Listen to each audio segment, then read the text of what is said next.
तो फ्रेंड्स, पहले दो वीडियोस में हमने बात कर ली है जॉन रॉल्स के पॉलिटिकल थॉट की कि वो क्या है।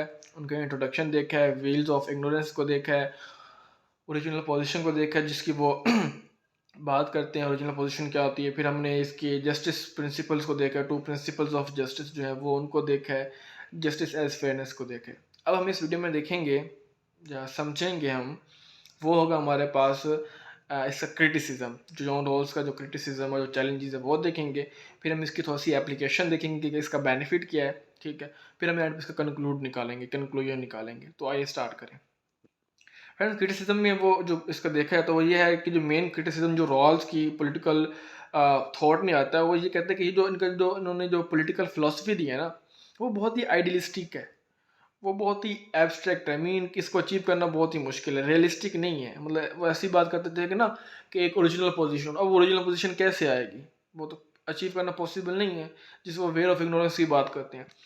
तो इसका जो मेन क्रिटिसिज्म वो यही आता है कि ये जो थ्योरी है बहुत ही आइडियलिस्टिक है, बहुत ही एब्स्ट्रैक्ट है, जिसको अचीव नहीं किया जा सकता। और जो क्रिटिक्स हैं वो ये आर्गू करते हैं कि ये जो थ्योरी है, ये जो ह्यूमन सोसाइटीज़ की जो एक्चुअल कम्प्लेक्सिटीज़ हैं, जो ह्यूमन सोसाइटीज़ की एक्चुअल प्रॉब्लम्स हैं, उनको डील नहीं करता। उनकी जो क्या कहते हैं, उनको टैकल करने के लिए फेल हो जाती है। ये सारी की सारी जो है ना, वो ह्यूमन जो कम्प्लेक्सिटीज़ हैं, जो प्रॉब्लम्स आती हैं सोसाइटीज़ को, उसको अच्छे तरह से फुलफिल नहीं करता या उनको सही से एड्रेस नहीं करता। और इसका जो विजन है जॉन रॉल्स के पॉलिटिकल फिलोसफी का, कि हमारे पास एक जस्टिस एज फेयरनेस हो, तो क्रिटिक्स ये कहते हैं कि इस चीज़ को अचीव करना इम्पॉसिबल है। ठीक है, ये जो रियलिटी में इस चीज़ को एग्जिस्ट में लाना, वो कहता है कि ये तकरीबन इम्पॉसिबल है। ठीक हो गया। इसके अलावा जो फर्दर इसके जो चैलेंजेस हैं, वो क्रिटिक्स हैं मुझे कहते हैं कि हमारे पास ना ये जो थ्योरी ऑफ जस्टिस दी है जॉन रॉल्स, इसके अलावा हमारे पास और अल्टरनेटिव्स हैं जो कि थ्योरी ऑफ जस्टिस से ज़्यादा सूटेबल हैं और ज़्यादा एप्लीकेबल है मॉडर्न सोसाइटी के अंदर। तो ये कहते हैं, जो स्कॉलर्स हैं, जो क्रिटिक्स हैं, और तो वो उनका ये आर्गूमेंट है, वो कहते हैं कि हमारे पास अल्टरनेटिव थ्योरीज हैं जस्टिस की, जो कि इस जो थ्योरी ऑफ जस्टिस है इससे ज़्यादा सूटेबल हैं और मॉडर्न सोसाइटीज़ में वो एप्लीकेबल हैं और वो ज़्यादा अच्छे से मतलब उसको जो है ना इम्प्लीमेंट कर सकते हैं। नेक्स्ट फ्रेंड्स, इनका जो है ना वो application of Rawls political thought की, इसकी एप्लीकेशन क्या है, इसके बेनिफिट क्या है। पहले तो हमने इसका देखा ना क्रिटिसिज्म देखा है, अब इसके बेनिफिट आप देखें या इनकी एप्लीकेशन देखें तो हमें पता चलता है कि जो रॉल्स का जो पॉलिटिकल फिलोसफी है, उसकी पॉलिटिकल फिलोसफी सोशल पॉलिसीज़ में काफ़ी ज़्यादा बेहतर हुई है। सोशल जो पॉलिसीज़ है उनकी डेवलपमेंट में काफ़ी हेल्प दी है। मतलब बहुत सी जो है कंट्रीज़ हैं, लाइक यूएसए हो गया, तो वहाँ पे जो सोशल पॉलिसीज़ बनती है वो अच्छी बनती हैं इसकी वजह से। ठीक है, इसके अलावा हमारे पास वो कहते हैं कि बहुत से जो इसके आइडियाज़ हैं उनको प्रैक्टिकल फॉर्म में भी लेके आए हैं। मतलब जो जॉन रॉल्स की जो आइडियाज़ हैं, जो थ्योरी है, उसको प्रैक्टिस भी किया जा रहा है काफ़ी ज़्यादा। किस फॉर्म में? In the form of social welfare, progressive taxation की, मतलब सोशल वेलफेयर के लिए जो है उनकी उसकी थ्योरी को इस्तेमाल किया जाता है। उनके आइडियाज़ से जो है वो वेलफेयर प्रोग्राम्स बनाए जाते हैं, प्रोग्रेसिव टैक्सेशन की जाती है। ठीक है, और इसके अलावा जो एक्शन पॉलिसीज़ हैं वो बनाई जाती हैं। तो इस तरह करके जो लीगल थ्योरी, इकोनॉमिक थ्योरी और पब्लिक पॉलिसीज़ में जो है ना जॉन रॉल्स का बहुत ही कंट्रीब्यूशन है, बहुत ही इसकी हेल्प दी है।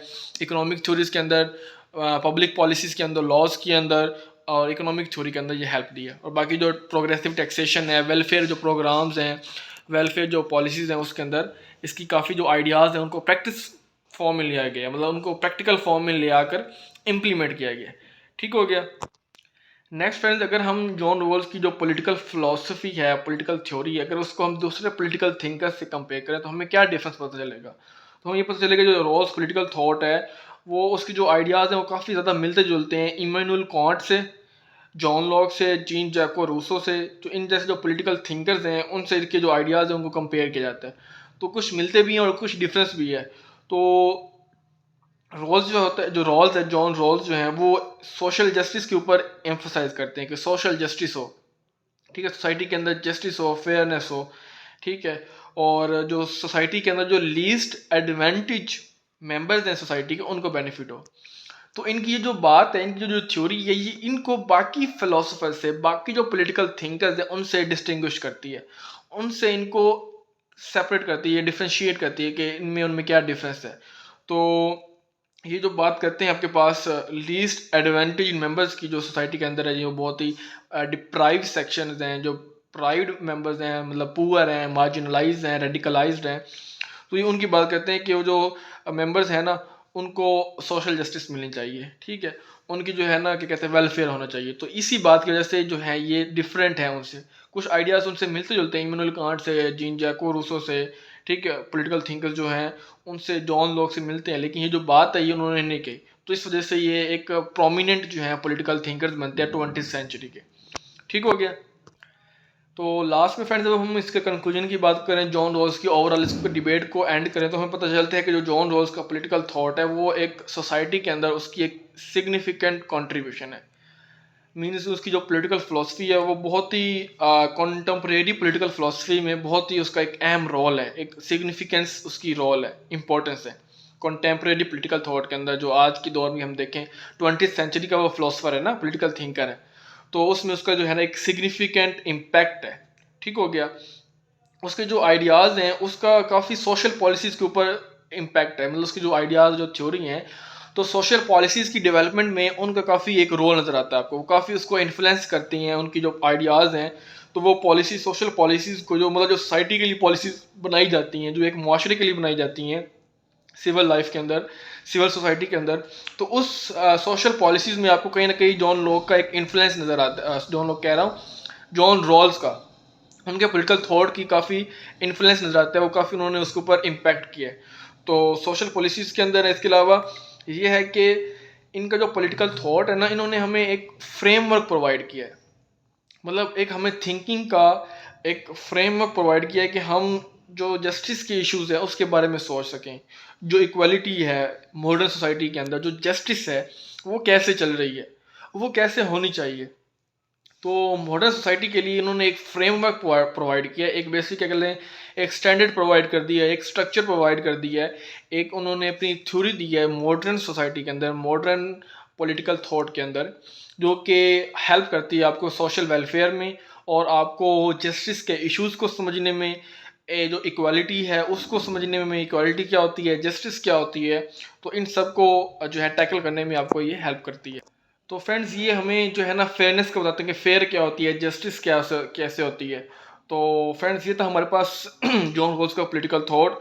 उनकी थ्योरीज को काफ़ी क्रिटिसिज्म किया जाता है, क्रिटिसाइज किया जाता है, डिबेट इनकी होती है, लेकिन जो ये आपके पास इनका पॉलिटिकल जो थॉट है, ये हमें हेल्प करता है कि हम जो स्टेट का जो रोल है, रोल ऑफ स्टेट, उसको समझें, एक स्टेट का रोल कैसा होना चाहिए, और जो इंडिविजुअल्स होते हैं सोसाइटी के अंदर उनकी कौन सी जगह होती है, उनकी प्लेस क्या होती है, तो उसके लिए हमें काफ़ी हेल्प प्रोवाइड करता है। ठीक है ना। तो ये कंक्लूजन हम कह सकते हैं कि जो जॉन रॉल्स है उनका पॉलिटिकल थॉट काफ़ी मतलब हेल्पफुल है आपको स्टेट को समझने में, स्टेट के रोल को समझने में, कि एक स्टेट का क्या रोल होना चाहिए, एक स्टेट की एक्टिविटीज़ क्या होनी चाहिए, उनका फंक्शन क्या होना चाहिए, उसको क्या काम करना चाहिए, उसको जस्टिस कैसे मेंटेन रखनी चाहिए, और जो सोसाइटी के अंदर इंडिविजुअल्स होते हैं आप और मैं, तो हमारा क्या रोल होता है, हमारी क्या जगह होती है, हमारी कौन सी प्लेस होती है जहाँ हम फिट आ रहे होते हैं, या हमें कौन सा राइट देना चाहिए, कौन सी लिबर्टीज़ मिलनी चाहिए, कौन सी अपॉर्चुनिटीज़ मिलनी चाहिए, कौन सी गुड्स मिलनी चाहिए, ठीक है, कौन सी हमारे पास वो अपॉर्चुनिटीज़ हो।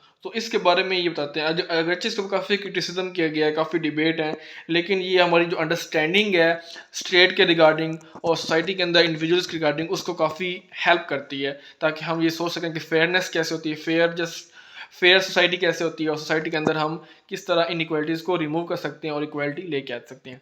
तो फ्रेंड्स, ये था हमारे पास जॉन रॉल्स का पॉलिटिकल थॉट।